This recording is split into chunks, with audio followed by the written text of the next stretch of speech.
When I've inherited 66 boxes of books, how do I evaluate which ones I'm going to read? And it's a great question. I think I have two things I could share about that besides follow your gut. One is an idea of gamifying books. In some ways, I view knowledge and book reading like the stats in the RPGs that I used to play. And I'm building up my levels in these different areas. And you can never get to expert in anything. But also, it's good to have a little bit in a bunch of your other stats. And so I do think about how much I want to know about different times of history or different fields of science and figure out which ways to go. For me, like the technological revolutions of the past are a great place to study because it's so obviously going to be important for today.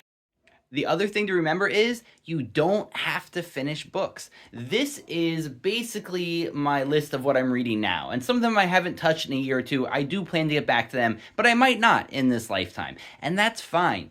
If you have someone who has a good library or a bunch of used bookstores near you, so many of the great books are worth getting just to read through their intro and some of the beginning to get the flavor of it.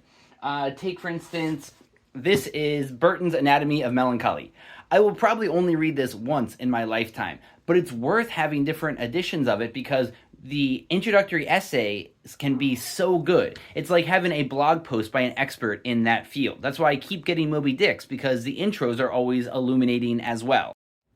So get as many books as you can fit into your house. Build up your anti-library and start the great books, even if you don't read every word of them. Getting that essay in and the flavor of the book can be so important, and then you can pause and keep reading more into different areas and building up your stats and learning more about whatever it feels like in your gut that you are put here to learn in this cycle.